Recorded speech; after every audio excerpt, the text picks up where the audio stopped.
है टपिकवा चेंज हो नहीं कौटिल्य। अरे हम भूल गए भाई, उस दिन वहाँ पूरा हो गया था कौटिल्य। एक बैग काट दा।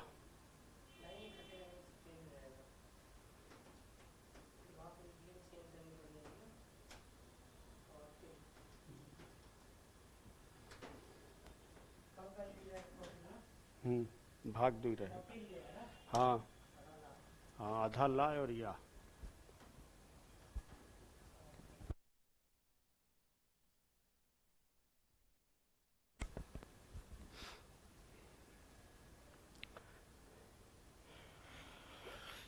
नमस्कार दोस्तों, आज हम लोग कौटिल्य के बारे में चर्चा करेंगे। भारतीय विचारक में आप देखेंगे कौटिल्य के बारे में हम लोग चर्चा करेंगे। कौटिल्य के बारे में आज हम लोग चर्चा करेंगे। कौटिल्य। अब यहां पर आप देखेंगे जैसे कई प्रश्न आते हैं, जैसे आता है कि कौटिल्य के अन्य नाम क्या क्या हैं। एक प्रश्न आता है कि कौटिल्य के अन्य नाम क्या हैं। तो कौटिल्य को चाणक्य भी कहा जाता है और उसके साथ साथ विष्णुगुप्त भी कहा जाता है। तो यहां पर हम लोग देखेंगे कि अन्य नाम क्या क्या हैं। यहां पर अन्य नाम पर आ जाते हैं तो कौटिल्य के दो अन्य नाम आपको दिखाई देंगे। चाणक्य भी कहा जाता है और उसके साथ साथ आप देखेंगे तो आपको विष्णुगुप्त भी आपको दिखाई देगा। चाणक्य और विष्णुगुप्त भी आपको दिखाई देगा। फिर इसके बाद एक क्वेश्चन आता है कि कौटिल्य की तुलना जो है किस पाश्चात्य विचारक के साथ की जाती है। तो कौटिल्य की जो तुलना है वह इटली के विचारक मैकियावेली से की जाती है। तो यह भी क्वेश्चन पूछा गया है, कौटिल्य की तुलना किससे की जाती है। तो यहां पर आप देखेंगे तो यहां पर तुलना मैकियावेली से की जाती है और कौटिल्य को भारत का मैकियावेली कहा जाता है। तो यहां पर आप देखेंगे तो आपको मिलेगा कि कौटिल्य को भारत का मैकियावेली कहा जाता है। मैकियावेली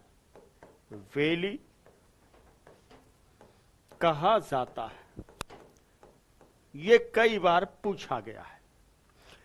फिर इसके बाद देखेंगे कि जो कौटिल्य की पुस्तक है अर्थशास्त्र है, उसकी हम तुलना किससे करते हैं।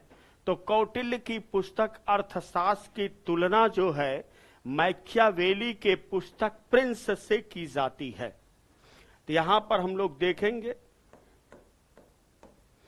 कि कौटिल्य के पुस्तक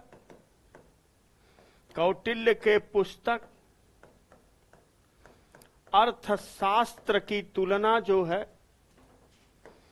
अर्थशास्त्र की तुलना मैकियावेली के पुस्तक प्रिंस से की जाती है। मैकियावेली के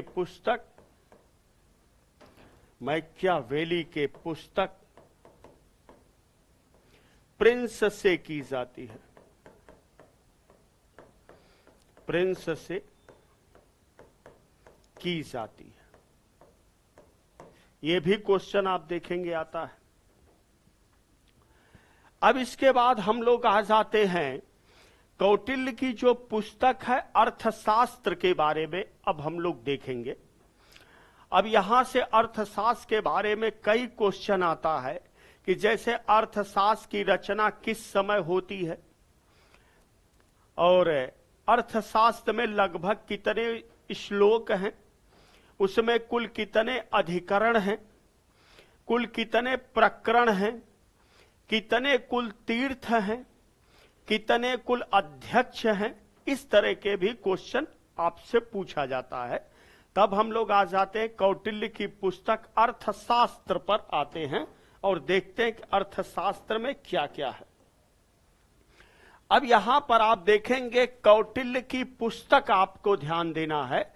तो कौटिल्य की पुस्तक कौन सी आती है? तो यहां पर आप देखेंगे अर्थशास्त्र आपको दिखाई देगी पुस्तक।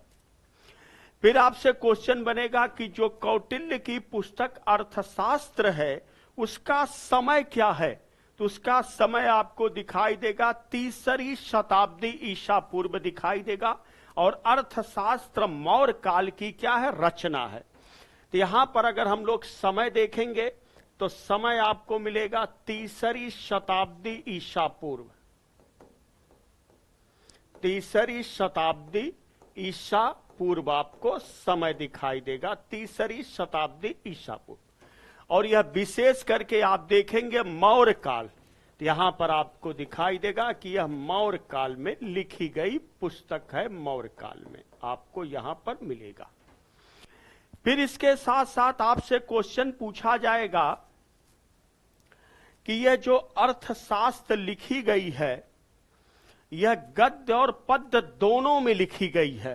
तो यहां पर आप देखेंगे तो आपको अगर हम भाषा देखें तो इसकी भाषा आपको संस्कृत भाषा दिखाई देगी। कौन सी भाषा है? संस्कृत भाषा है। और संस्कृत भाषा में आप देखेंगे तो यह गद्य और पद्य दोनों में है, चंपू शैली में है, गद्य और पद्य दोनों। कभी कभी आ जाता है चंपू शैली, तो चंपू शैली है, इसकी भाषा संस्कृत है, 3री शताब्दी में लिखी गई है, 3री शताब्दी ईसा पूर्व मौर्य काल की रचना है। और इसमें कुल कितने लगभग श्लोक मिलेंगे? तो इसमें कुल श्लोक आप देखेंगे 6000 लगभग श्लोक मिलेंगे, 6000 श्लोक आपको लगभग में दिखाई देंगे, 6000 श्लोक आपको यहां पर देखने को मिलेगा। फिर आपसे क्वेश्चन बनेगा अर्थशास्त्र का विषय क्या है? तो अर्थशास्त्र का विषय राजनीति है। अगर राजनीति विकल्प में नहीं आएगा तो प्रशासन देखेंगे। जैसे कभी कभी विकल्प में राजनीति नहीं रहता है तो वहां पर उस परिस्थिति में हम लोग प्रशासन लगाकर चलेंगे। तो यहां पर विषय देखेंगे तो आपको राजनीति विषय दिखाई देगा, राजनीति विषय। अगर राजनीति विकल्प में नहीं है तो प्रशासन आपको दिखाई देगा, प्रशासन आपको दिखाई देगा। फिर इसके बाद आपसे पूछा जाता है कि अर्थशास्त्र में कुल कितने प्रकरण हैं और कितने अधिकरण हैं। अब यहां पर अगर हम प्रकरण की संख्या देखें तो अर्थशास्त्र में कुल 180 प्रकरण आपको मिलेंगे, 180 प्रकरण आपको दिखाई देंगे अर्थशास्त्र में। फिर इसके साथ साथ अगर आपसे क्वेश्चन पूछा जाए कि अर्थशास्त्र में कुल कितने अधिकरण का उल्लेख किया गया है, तो यहां पर आपको मिलेगा 15 अधिकरण आपको दिखाई देंगे, 15 अधिकरण आपको यहां पर देखने को मिलेगा।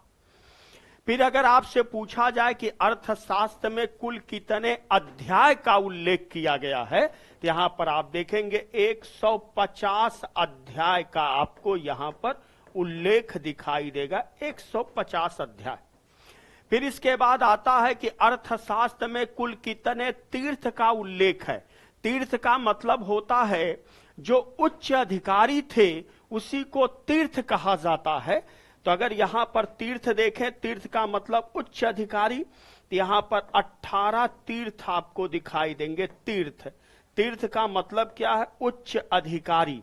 यहां पर आपको दिखाई देंगे उच्च अधिकारी को तीर्थ कहा गया है। तो कभी कभी यह भी आता है कि अर्थशास्त्र में कुल कितने तीर्थ हैं? 18। फिर इसके बाद क्वेश्चन आता है कि अर्थशास्त्र में कुल कितने अध्यक्ष का उल्लेख है। तो यहां पर अध्यक्ष में आप देखेंगे 24 अध्यक्ष का आपको यहां पर उल्लेख दिखाई देगा। फिर इसके बाद क्वेश्चन आता है कि अर्थशास्त्र की पांडुलिपि को सर्वप्रथम किसने खोजा था। इसकी पांडुलिपि को सर्वप्रथम किसने खोजा था? तो इसकी पांडुलिपि को सर्वप्रथम आर शाम शास्त्री ने खोजा था। तो यहां पर आप देखेंगे तो आपको मिलेगा आर शाम शास्त्री ने सबसे पहले खोजा था, आर शाम शास्त्री ने सबसे पहले अर्थशास्त्र की पांडुलिपि को खोजा था। तो यह आपसे यहां पर क्वेश्चन बनता है कि अर्थशास्त्र जो पुस्तक है वह कब की है? 3री शताब्दी ईसा पूर्व की है, मौर्य काल की रचना है। अर्थशास्त्र की भाषा संस्कृति मिलेगी, गद्य और पद्य दोनों में लिखा गया है। अर्थशास्त्र में लगभग जो है यहां पर आप देखेंगे आपको लगभग श्लोकों की संख्या कितनी दिखाई देगी, तो लगभग 6000 आपको श्लोक दिखाई देंगे, 6000। इसका विषय राजनीति, अगर विकल्प में राजनीति नहीं होगा प्रशासन होगा। प्रकरण कितने हैं, 180 प्रकरण का उल्लेख मिलेगा। अधिकरण कितने हैं, 15 अधिकरण है। अध्याय कितने, 150 अध्याय हैं। तीर्थ कितने, 18 तीर्थ हैं। अध्यक्ष आपको 26 अध्यक्ष है, 24 नहीं, यहां पर थोड़ा सा, यहां पर 26 अध्यक्ष आपको मिलेगा, 26 अध्यक्ष आपको मिलेगा। विषय इसका राजनीति या प्रशासन है। यहां पर ये सारी चीजें हो गई। फिर इसके बाद हम लोग देखेंगे कि 1 से लेकर 5वें अधिकरण में क्या उल्लेख मिलता है। तो यहां पर राज्य के आंतरिक प्रशासन के बारे में है। 6 से 13 अधिकरण में राज्य के विदेश संबंध हैं। 14 से लेकर 15 अधिकरण में राज्य के अन्य विषय का क्या किया गया, उल्लेख किया गया है। अब इसके बाद हम लोग आगे बढ़ते हैं। अब यहां पर हम लोग देखते हैं कि कौटिल्य का न्यायालय पर क्या विचार है। यह एग्जाम में क्वेश्चन पूछा जाता है कि कौटिल्य का न्यायालय पर क्या विचार है। तो यहां पर आप देखेंगे कौटिल्य विशेष करके 2 प्रकार के न्यायालय की चर्चा करता है विशेष तरीके से।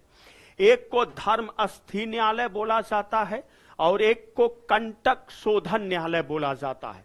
जो धर्म अस्थि न्यायालय है उसका संबंध दीवानी मामलों से है और जो कंटक शोधन न्यायालय है उसका संबंध आपको फौजदारी मामलों से दिखाई देगा।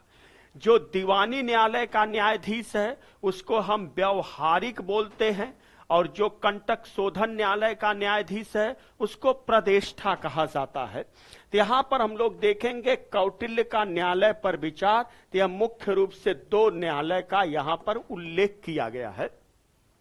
एक आपको धर्मस्थी न्यायालय दिखाई देगा और एक आपको कंटक शोधन दिखाई देगा। जो धर्मस्थी न्यायालय है इसका संबंध आपको दीवानी मामलों से दिखाई देगा और इसमें सभी प्रकार के दीवानी मामले आते थे और सभी प्रकार के दीवानी मामलों में मतलब जैसे संपत्ति से संबंधित मामले, उत्तराधिकार से संबंधित मामले, विवाह से संबंधित मामले, संविदा से संबंधित मामले। और इसका जो न्यायाधीश होता था उस न्यायाधीश को हम लोग क्या बोलते थे, व्यावहारिक बोलते थे। ये क्वेश्चन यहां पर आपको ध्यान देना, ये भी आपके एग्जाम में पूछा गया है कि न्यायाधीश को क्या कहा जाता था। और ये भी क्वेश्चन आता है कि जो धर्मस्थी न्यायालय था वह किस प्रकार का न्यायालय था, तो वह दीवानी न्यायालय था। फिर इसके बाद हम लोग कंटक शोधन न्यायालय को देखते हैं। तो कंटक शोधन न्यायालय किस प्रकार का है, फौजदारी न्यायालय आपको दिखाई देगा और इसमें सभी प्रकार के फौजदारी मामले आते हैं, जैसे मारपीट के मामले, कत्ल के मामले, बलवा के मामले। और इसका जो न्यायाधीश रहता था उसको जो है प्रदेष्टा कहा जाता था। तो यहां पर ये भी आपको ध्यान देना है। अब इसके बाद हम लोग आगे चलते हैं और अन्य तथ्यों पर हम लोग देखते हैं। अब एक क्वेश्चन आता है कि कौटिल्य ने राज्य को मजबूत करने के लिए कितने उपाय बताए हैं। तो कौटिल्य ने राज्य को मजबूत करने के लिए 4 प्रकार के उपाय बताए हैं। कितने प्रकार के, 4 प्रकार के उपाय बताए हैं। एक आता है साम आता है, एक दाम आता है, एक दंड आता है और एक भेद आता है। तो एग्जाम में डायरेक्ट क्वेश्चन आता है कि राज्य को मजबूत करने के लिए कितने प्रकार के उपाय बताए हैं। 4 प्रकार के, साम, दाम, दंड, भेद। अब यहां पर हम लोग साम देखते हैं। किसको साम कहा गया है, तो शांत या समझा बुझा करके काम निकालना जो है वही कहलाता है साम का प्रयोग करना है। शांति की बात करना है, समझा बुझा करके अपना काम जब निकाला जाएगा तो उसी को साम कहा जाएगा। फिर इसके बाद दाम का मतलब क्या होता है, तो दाम का सेंस धन से होता है, पैसे से होता है। तो धन दे करके अपने पक्ष में अगर किया जाएगा तो उसी को हम बोलते हैं दाम।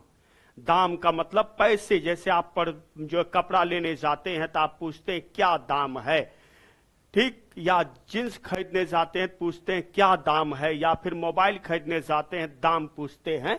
तो यहां पर दाम का सेंस किससे है? धन से है, पैसे से है। फिर इसके बाद दंड की बात आती है, किसी राज्य के विरुद्ध बल प्रयोग या आक्रमण करना, यही क्या कहलाता है? दंड कहलाता है। फिर इसके बाद भेद क्या होता है? तो दूसरे राज्य या संघ में जो फूट डालने की बात आती है उसी को क्या बोला जाता है? भेद के नाम से जाना जाता है।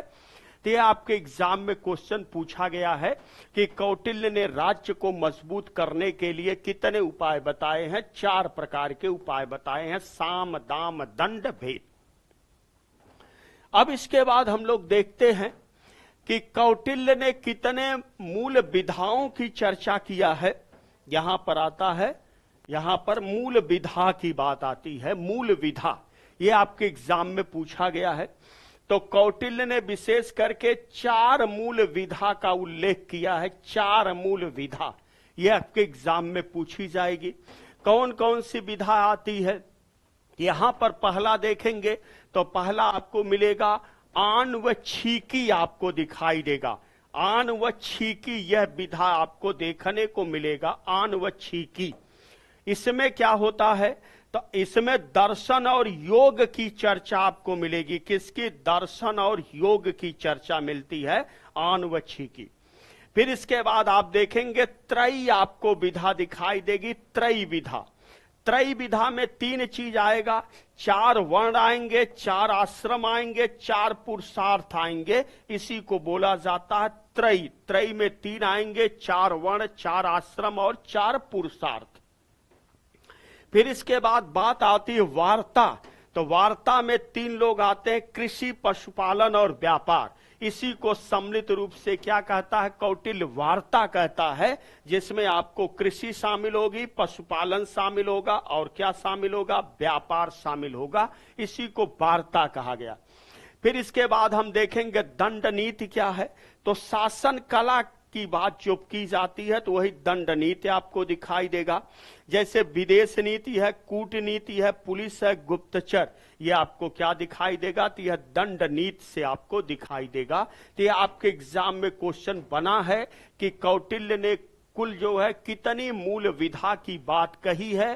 तो कौटिल्य ने मूल रूप से 4 विधा का उल्लेख किया है। एक आन व छीकी है, दूसरा त्रयी है, तीसरा वार्ता है और चौथा दंड नीति है। यह 4 विधा का कौटिल्य क्या करता है? उल्लेख करता है। अब इसके बाद हम लोग आ जाते हैं कि कौटिल्य का राज्य की उत्पत्ति पर क्या विचार है, इसमें हम लोग देखेंगे। तो सबसे पहले हम लोग देखेंगे कौटिल्य राज्य की उत्पत्ति के किस सिद्धांत का समर्थन करता है। तो कौटिल्य राज्य के उत्पत्ति के सामाजिक समझौते सिद्धांत का समर्थन करता है। तो यहां पर आपको सबसे पहले दिखाई देगा कि कौटिल्य राज्य के उत्पत्ति के किस सिद्धांत का समर्थक है। तो यहां पर आप देखेंगे सामाजिक समझौते सिद्धांत का। किस सिद्धांत का? तो आपको मिलेगा सामाजिक समझौते सिद्धांत का क्या समर्थक है। यहां पर आपको दिखाई देगा सामाजिक समझौते सिद्धांत का समर्थक है। यह कई बार आपके एग्जाम में पूछा गया है कि कौटिल्य जो है राज्य की उत्पत्ति के किस सिद्धांत का समर्थन करता है? सामाजिक समझौते सिद्धांत का। फिर कौटिल्य कहता है कि राज्य नामक संस्था के उदय के पहले की जो अवस्था रहती है वह एक अराजकता की अवस्था रहती है। कैसी रहती? अराजकता की अवस्था रहती है। और उस अवस्था से निकलने के लिए सामाजिक समझौता करने की आवश्यकता पड़ी। अब यह सामाजिक समझौता कैसे होगा?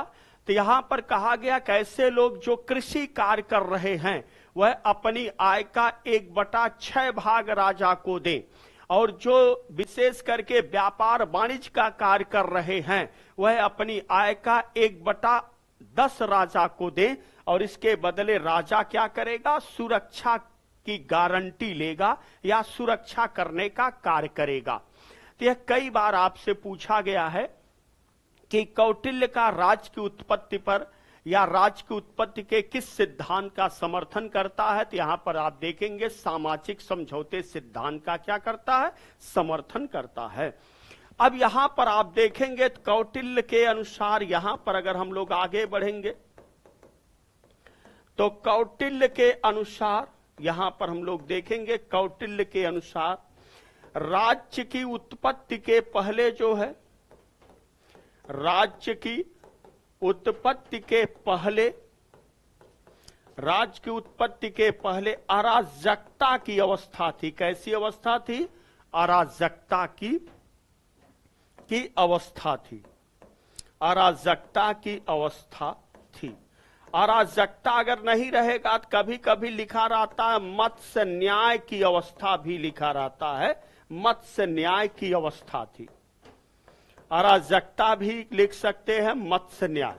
मत्स्य न्याय में क्या होता है? बड़ी मछली जो है छोटी मछली को क्या कर जाती है? खा जाती है। बड़ी मछली जो है छोटी मछली को खा जाती है। तो यहां पर हम देखेंगे कौटिल्य के अनुसार राज्य की उत्पत्ति के पहले अराजकता की अवस्था थी, मत्स्य न्याय की अवस्था थी, या हम लिख सकते हैं जिसकी लाठी उसी की भैंस, जिसकी लाठी उसी की भैंस, उसी की भैंस भी हम लोग कह सकते हैं। ये अवस्था रखी। अब इस अवस्था से निकलना है, तो इस अवस्था से निकलने का तरीका क्या है? समझौता करना पड़ेगा। अब यहां पर हम देखेंगे तो इस अवस्था से निकलने के लिए क्या करना पड़ेगा? तो इस अवस्था से निकलने के लिए समझौता करना पड़ेगा। निकलने के लिए क्या करना पड़ेगा? समझौता करना होगा। समझौता।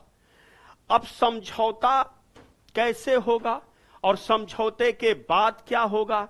तो समझौते के तहत सुरक्षा की गारंटी आएगी। अब यहां पर समझौता कैसे होगा? तो यहां पर अगर हम लोग देखेंगे समझौता कैसे हो रहा है, समझौता, तो समझौता में देखेंगे कि ऐसे लोग जो कृषि कार्य कर रहे हैं वह अपनी आय का 1/6 भाग राजा को देंगे। तो जो कृषि कर रहे हैं वह आय का 1/6 भाग किसको देंगे? राजा को देंगे। 1/6 भाग किसको देंगे? राजा को देंगे। 1/6 भाग राजा को। और ऐसे लोग जो व्यापार वाणिज्य का कार्य कर रहे हैं वह कौन देंगे? अगर व्यापार वाणिज्य के कार्य में देखेंगे कि जो लोग व्यापार वाणिज्य का कार्य कर रहे हैं वह कितना देंगे राजा को? तो वह 1/10 भाग राजा को देंगे। कितना? 1/10 भाग राजा को प्रदान करेंगे। अब इसके बाद राजा क्या लेगा? सुरक्षा की गारंटी लेगा। अब यहां पर आप देखेंगे कि यह जो राजा है वह किसका गारंटी लेगा? सुरक्षा की गारंटी लेगा। सुरक्षा की गारंटी आपको दिखाई देगा, सुरक्षा की गारंटी लेगा। यहां पर आप इस चीज को ध्यान में रखेंगे। तो एक क्वेश्चन आपसे पूछा गया है कि कौटिल्य ने राज्य की उत्पत्ति के किस सिद्धांत का क्या किया? समर्थन किया है। तो कौटिल्य ने राज्य की उत्पत्ति के सामाजिक समझौते सिद्धांत का क्या किया? समर्थन किया है। कौटिल्य के अनुसार राज्य की उत्पत्ति के पहले की अवस्था मत्स्य न्याय की अवस्था है, या अराजकता की अवस्था, या जिसकी लाठी उसी की भैंस की अवस्था है। इस अवस्था से निकलने के लिए समझौता करना होगा। समझौते में क्या होगा? कैसे लोग जो कृषि कार्य कर रहे हैं वो अपनी आय का 1/6 भाग देंगे। जो लोग व्यापार वाणिज्य कर रहे हैं वो अपनी आय का 1/10 भाग राजा को देंगे। राजा उसके बदले क्या लेगा? सुरक्षा की गारंटी लेगा। अब इसके बाद हम लोग आगे बढ़ते हैं और अन्य तथ्यों को हम लोग देखते हैं। अब यहां पर आप देखेंगे रोजगार के साधन पूछा जाएगा कि कौटिल्य ने रोजगार के साधन, कितने रोजगार के साधनों का उल्लेख किया है। अब यहां पर आप देखेंगे तो कौटिल्य रोजगार के 3 साधन बताता है। एक कृषि बताता, एक पशुपालन बताता, एक जो है व्यापार वाणिज्य बताता है। तो यहां पर आप देखेंगे तो आपको मिलेगा कि रोजगार के 3 साधन बताता है। रोजगार के 3 साधन बताता है। कितने साधन? 3 साधन कौटिल्य बताता है। अब यह 3 साधन कौन कौन से होंगे? तो रोजगार के कौटिल्य 3 साधन बताता है। एक आप देखेंगे तो आपको मिलेगा कृषि है, दूसरा पशुपालन है, तीसरा व्यापार। तो यहां पर आप देखेंगे तो आपको मिलेगा कृषि मिलेगा, दूसरा आपको पशुपालन दिखाई देगा, और तीसरा आप देखेंगे तो आपको व्यापार दिखाई देगा। रोजगार के 3 साधनों का उल्लेख किया, एक कृषि, एक पशुपालन और एक व्यापार। फिर इसके बाद देखेंगे क्वेश्चन आता, कौटिल्य ने किसको वार्ता कहा है? तो कौटिल्य ने इन तीनों को सम्मिलित रूप से वार्ता कहता है। तो यहां पर एक शब्द आता है कि कौटिल्य ने वार्ता किसको कहा है? कौटिल्य ने वार्ता किसको कहा है? वार्ता। यहां पर आप देखेंगे तो कौटिल्य ने कृषि, पशुपालन और व्यापार को सम्मिलित रूप से वार्ता कहा है। यहां पर आप देखेंगे तो कौटिल्य ने कृषि, पशुपालन,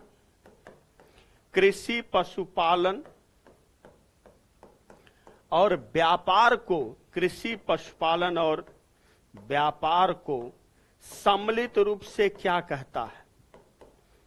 सम्मिलित रूप से जो है, सम्मिलित रूप से वार्ता कहता है।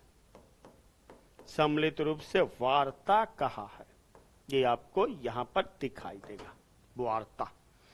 तो रोजगार के 3 साधन है, कृषि है, पशुपालन है और वार्ता आपको दिखाई देगा। अब इसके बाद हम लोग देखेंगे कि कौटिल्य की षड्गुण नीति के बारे में, 6 नीतियों के बारे में यहां से क्वेश्चन पूछा जाता है। अब यहां पर हम लोग आगे बढ़ते हैं और इसके बाद हम लोग देखते हैं कि कौटिल्य की जो है, कौटिल्य की षड्गुण नीति के बारे में आता है। षड्गुण नीति या 6 नीति के बारे में क्वेश्चन बनता है कि 6 नीति भी बोल सकते हैं या फिर षड्गुण नीति भी आप कह सकते हैं। कोई उसमें ऐसा नहीं है, जो भी आपको बेटर लगे आप यहां पर बोल सकते हैं।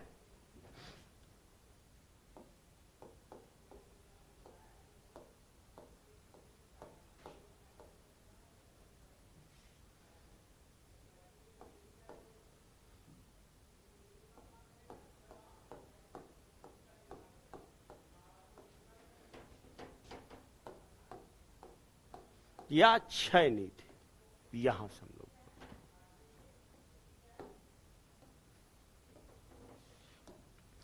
अब ये 6 नीति आती है, कौन कौन सी है?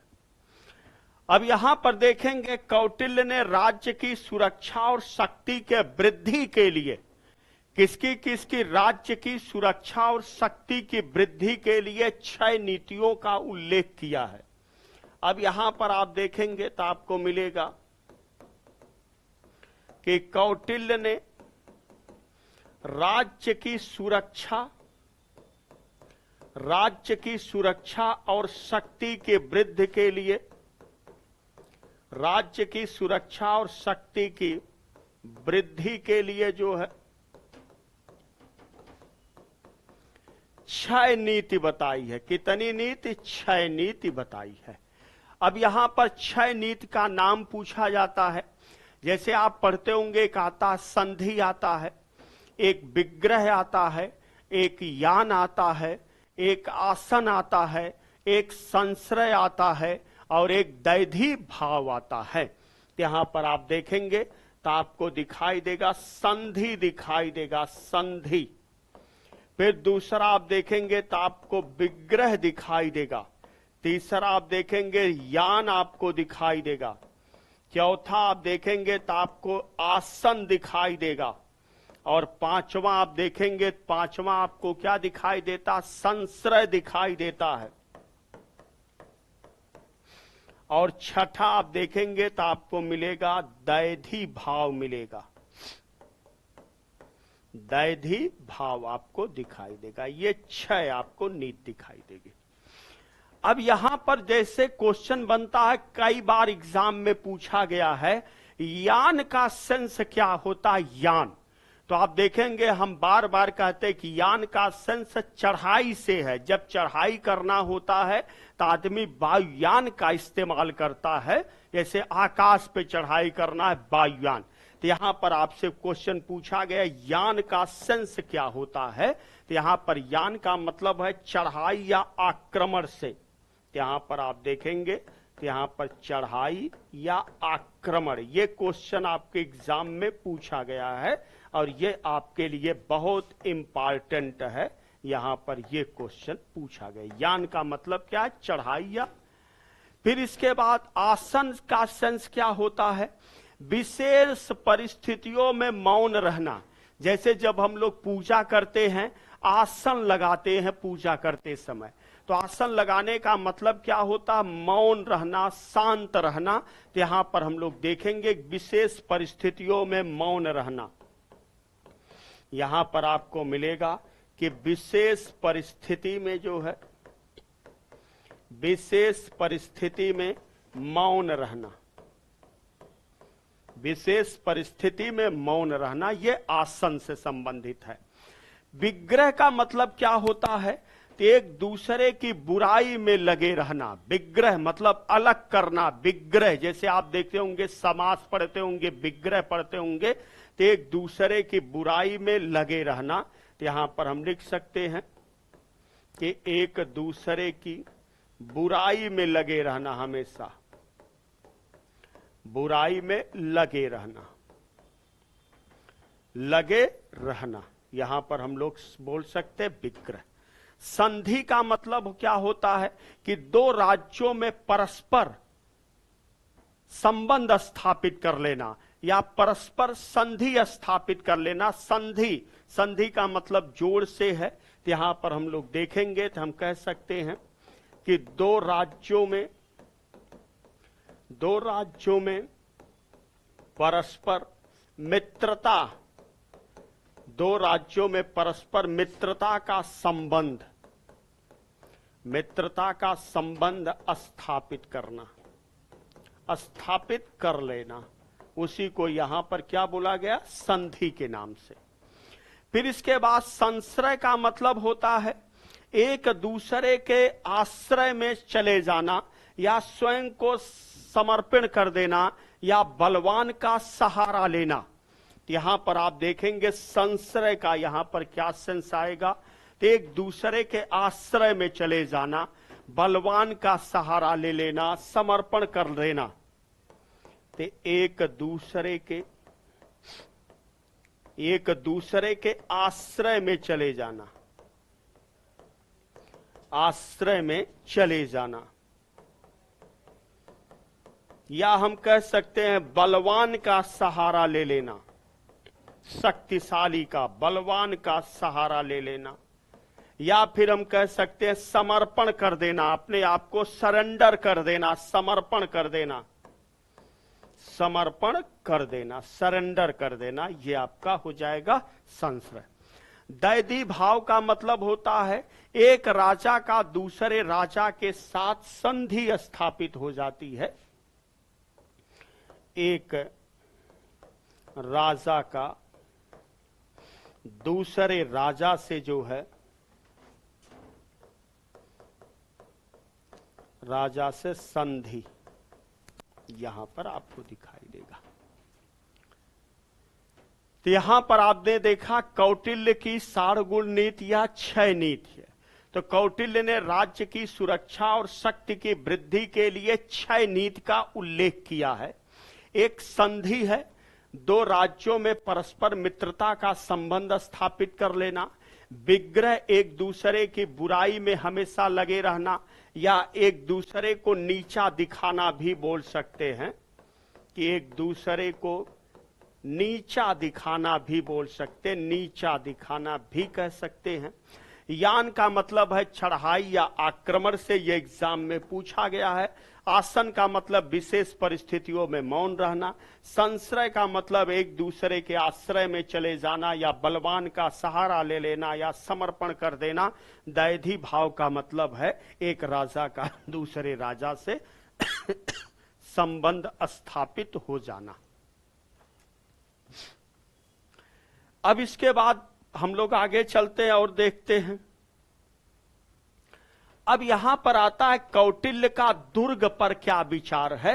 यहां पर हम लोग देखेंगे कौटिल्य का दुर्ग पर क्या विचार है। यहां से क्वेश्चन आपसे पूछा जाएगा।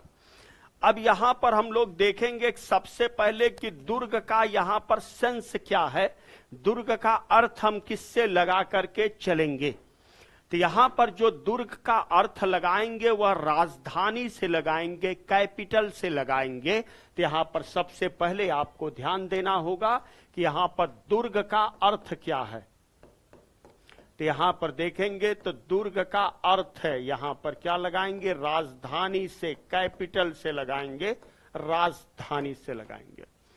फिर क्वेश्चन आता है कि कौटिल्य ने कितने प्रकार के दुर्ग का उल्लेख किया है, या कितने प्रकार के राजधानी का, या कितने प्रकार के कैपिटल का। तो कौटिल्य ने आप देखेंगे तो कौटिल्य जो है 4 प्रकार के जो है यहां पर आप देखेंगे तो आपको मिलेगा कि 4 प्रकार के दुर्ग का, या हम कह सकते 4 प्रकार के राजधानी का उल्लेख किया है। 4 प्रकार के दुर्ग का या 4 प्रकार के राजधानी का उल्लेख किया है। अब इसके बाद आता है औदिक दुर्ग क्या है, पारवर्त दुर्ग क्या है, धान्व दुर्ग क्या है, वन दुर्ग क्या है, इसका सेंस पूछा जाता है। तो यहां पर आप देखेंगे जो औदिक दुर्ग है, पारवर्त दुर्ग है, धान्य दुर्ग है, वन दुर्ग है, तो यह पूछा जाता है कि यह कहां पर स्थित है। अगर हम देखेंगे औदिक दुर्ग का मतलब होता है पानी से घिरा हुआ, मतलब एक ऐसी राजधानी हो, एक ऐसी कैपिटल हो जो पानी से घिरी हो। तो यहां पर हम देखेंगे पानी से घिरा हुआ, तो यहां पर हम कह सकते हैं पानी से घिरा हुआ। ठीक, एक ऐसी राजधानी हो, एक ऐसी कैपिटल हो जो पानी से घिरी हो, चारों तरफ से पानी से, जिससे जो है आक्रमण करने में क्या हो, जैसे अगर विदेशी आक्रमण हो रहा है या कोई भी आक्रमण कर रहा है तो तुरंत वह किला तक ना पहुंच पाए, पानी से घिरा हुआ। फिर इसके बाद पार्वत दुर्ग आता है, मतलब पर्वत श्रेणी से घिरा हुआ। तो यहां पर हम लोग देखेंगे पार्वत दुर्ग का मतलब हुआ पर्वत श्रेणी से घिरा, पर्वत श्रेणी से घिरा हो, पर्वत श्रेणी से घिरा हुआ, मतलब एक ऐसी राजधानी हो जो पर्वत श्रेणी से घिरी हुई हो, जिससे वहां पर जाने में लोगों को दिक्कत हो, आक्रमण करने में क्या हो, कठिनाई हो। फिर इसके बाद धान्व दुर्ग आता, मरुस्थली एरिया में हो, रेगिस्तान एरिया में हो। तो यहां पर हम लोग देखेंगे तो आपको मिलेगा मरुस्थली क्षेत्र में, मरुस्थली क्षेत्र में, या हम कह सकते हैं कि रेगिस्तान में आपको दिखाई देगा, रेगिस्तान क्षेत्र या मरुस्थली क्षेत्र में राजधानी। एक राजधानी कहां पर बनाई जाए, मरुस्थली क्षेत्र में राजधानी बनाई जाए, मरुस्थली क्षेत्र में। फिर इसके बाद वन दुर्ग आता है, तो वन दुर्ग का मतलब होता है बीहड़ जंगलों में या घनघोर जंगलों के बीच। यहां पर आप देखेंगे तो वन दुर्ग का मतलब हम यहां पर कह सकते हैं कि बीहड़ जंगलों में राजधानी हो, बीहड़ जंगलों में, घनघोर जंगलों में एक ऐसी राजधानी हो जो घनघोर जंगल हो, घनघोर जंगल में यहां पर राजधानी बनाई जाए। तो यहां पर जो दुर्ग की बात आई है, तो यहां पर दुर्ग का सेंस किससे है, राजधानी से। तो कौटिल्य ने 4 प्रकार के दुर्ग या राजधानी का उल्लेख किया है। तो यहां पर आप लगा सकते हैं राजधानी, एक आपको मिलेगा औदिक दुर्ग मिलेगा, फिर देखेंगे पार्वत दुर्ग मिलेगा। औदिक दुर्ग का मतलब है पानी से घिरा हुआ दुर्ग या पानी से घिरी हुई राजधानी आपको मिलेगा। पार्वत का मतलब पर्वत श्रेणियों से घिरा हुआ, धान्व का मतलब मरुस्थली क्षेत्र में स्थित हो, वन का मतलब है बीहड़ जंगलों में या घनघोर जंगलों में स्थित हो।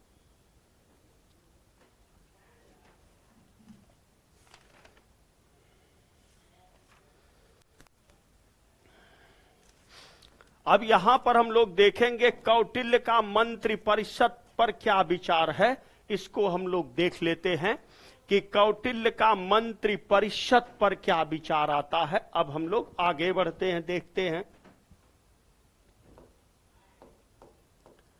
कि कौटिल्य का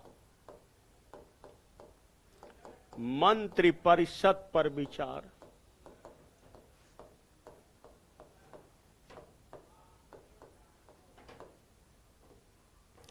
मंत्रि परिषद पर विचार। अब सबसे पहला क्वेश्चन आएगा कि मंत्रि परिषद क्या है। तो राजा को परामर्श देने के लिए मंत्रि परिषद की आवश्यकता होती है, और कौटिल्य कहता है कि अकेला पहिया नहीं चल सकता, मतलब राजा को सलाह देने के लिए मंत्रि परिषद क्या है, आवश्यक है। फिर इसके बाद कौटिल्य बहुत बड़ी मंत्रि परिषद का उल्लेख नहीं करता है, लगभग 7-8 सदस्यों की मंत्रि परिषद का ही क्या करता, उल्लेख करता है। फिर कौटिल्य जो है वह मंत्रि परिषद में जो मंत्रियों की नियुक्ति होगी वह योग्यता के आधार पर की जाएगी, जात के आधार पर नहीं की जाएगी, बल्कि किस आधार पर, योग्यता के आधार पर। तो सबसे पहले हम लोग देखेंगे कौटिल्य ने मंत्रि परिषद का, यहां पर हम लोग देखेंगे कि राजा को परामर्श देने के लिए, परामर्श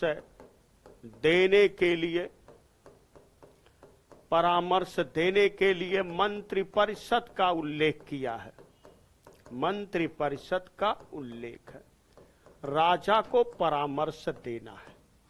फिर कौटिल्य कहता है कि अकेला पहिया नहीं चल सकता, यह भी क्वेश्चन पूछा गया है। तो यहां पर देखेंगे कि अकेला पहिया नहीं चल सकता,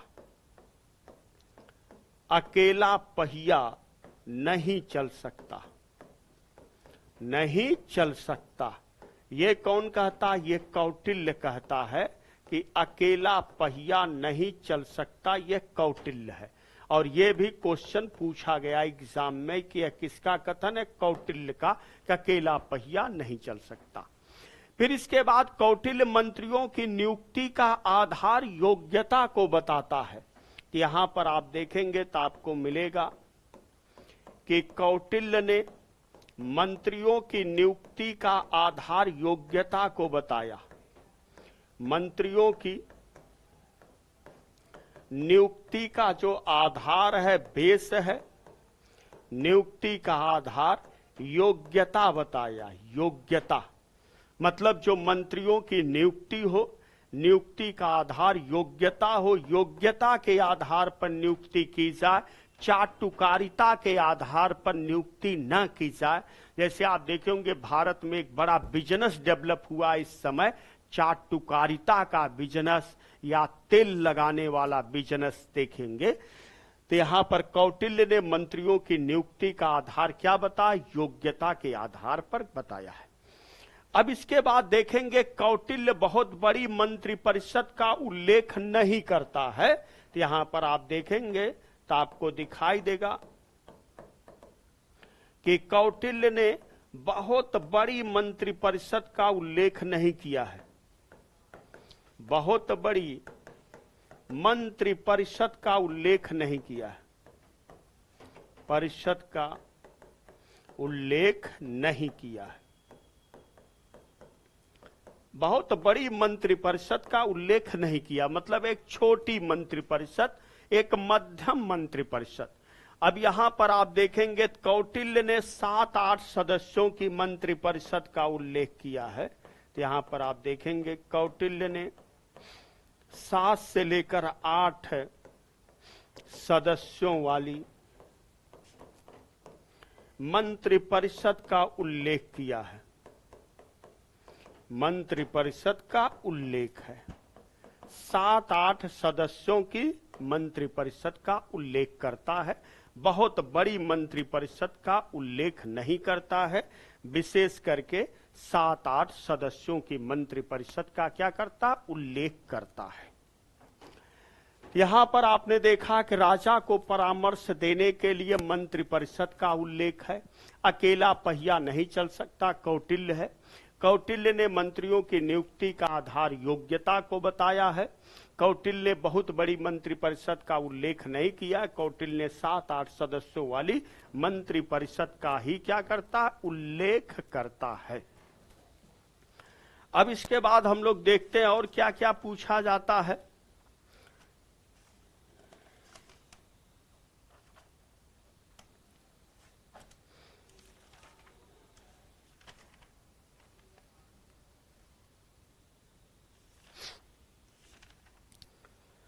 अब यहां पर एक क्वेश्चन आता है कि कौटिल्य का राजा क्या निरंकुश है। एक क्वेश्चन आप देखेंगे कहता है कौटिल्य का राजा क्या निरंकुश है। इस तरह के प्रश्न आते हैं, उसको हम लोग देखते हैं कि कौटिल्य का राजा क्या निरंकुश है। इस पर हम लोग देख लेते हैं कि कौटिल्य का राजा क्या निरंकुश है। अब आप देखेंगे कौटिल्य जो है राजा के दिनचर्या का उल्लेख करता है, राजा के दिनचर्या का, और राजा के दिनचर्या को पहर में बांटता है। पहर, और एक पहर 1.5 घंटे का है। फिर कौटिल्य कहता है कि प्रजा के कल्याण में ही राजा का कल्याण है, या प्रजा के सुख में ही राजा का क्या सुख है। तो अगर कौटिल्य इस तरह की बात कर रहा है तो इसका मतलब हुआ कौटिल्य का राजा निरंकुश नहीं है। इसका मतलब वह लोक कल्याण की बात कर रहा है, सीमित राजतंत्र की बात कर रहा है, निरंकुश राजतंत्र नहीं। तब यहां पर हम लोग देखेंगे तो सबसे पहले आपको दिखाई देगा कि कौटिल्य एक ऐसा विचारक मिलेगा, कौटिल्य ने राजा की दिनचर्या का उल्लेख किया है, राजा की दिनचर्या का उल्लेख किया, राजा की दिनचर्या का उल्लेख किया है। ये चीजें आपको दिखाई देगा। फिर इसके बाद देखेंगे कौटिल्य राजा की दिनचर्या को किसमें बांटता है, पहर में बांटता है। अब यहां पर आप देखेंगे तो आपको मिलेगा कि कौटिल्य ने राजा की दिनचर्या को, राजा की दिनचर्या को पहर में बांटता है, पहर में बांटता है। यह भी आपको दिखाई देगा, पहर में बांटता है। फिर इसके बाद देखेंगे कौटिल्य कहता है कि राजा के सुख में ही प्रजा का सुख है। तो यहां पर आप देखेंगे कौटिल्य कहता है कि प्रजा के सुख में, प्रजा के सुख में राजा का सुख है, राजा का सुख है, या प्रजा के कल्याण में, या प्रजा के कल्याण में, कल्याण में राजा का कल्याण है, राजा का कल्याण है। इस तरह की बात कौन करता है, कौटिल्य करता है। अब इस तरह की अगर बात कौटिल्य कह रहा है तो इसका मतलब हुआ कि कौटिल्य का राजा निरंकुश नहीं है। तो इसका मतलब हम कह सकते हैं कि कौटिल्य का राजा जो है निरंकुश नहीं है, निरंकुश नहीं है। राजतंत्र तो है, लेकिन अब आप देखेंगे कि राजतंत्र की बात आई है, कोई लोकतंत्र डेमोक्रेसी तो है नहीं कि जनता द्वारा चुनी गई सरकार होगी या जनता को अधिकार होगा कि वह सरकार को बदल सके, ऐसा कुछ मामला तो है नहीं। तो यहां पर हम लोग कह सकते हैं कि सीमित राजतंत्र आएगा। अगर एग्जाम में आ जाए सीमित राजतंत्र तो सही हो जाएगा, सीमित राजतंत्र। अगर मान लीजिए सीमित राजतंत्र एग्जाम में नहीं आ रहा है, और इसके स्थान पर लोक कल्याणकारी भी आ रहा, वेलफेयर आ रहा, लोक कल्याणकारी, तो यहां पर यह भी सही हो जाएगा। तो आप देखेंगे कई बार यह क्वेश्चन पूछा गया, कौटिल्य का राजा कैसा है। तो यहां पर आप ध्यान दीजिएगा कि कौटिल्य का राजा में विशेष करके सीमित राजतंत्र है। अगर सीमित राजतंत्र नहीं होगा विकल्प में, कल्याणकारी होगा, तो वहां पर हम लोग कल्याणकारी लगाएंगे। अब इसके बाद आपको यह पता चल गया कि कौटिल्य का जो राजा हो है वह निरंकुश नहीं है, निरंकुश राजतंत्र नहीं है, निरंकुश राजतंत्र नहीं है।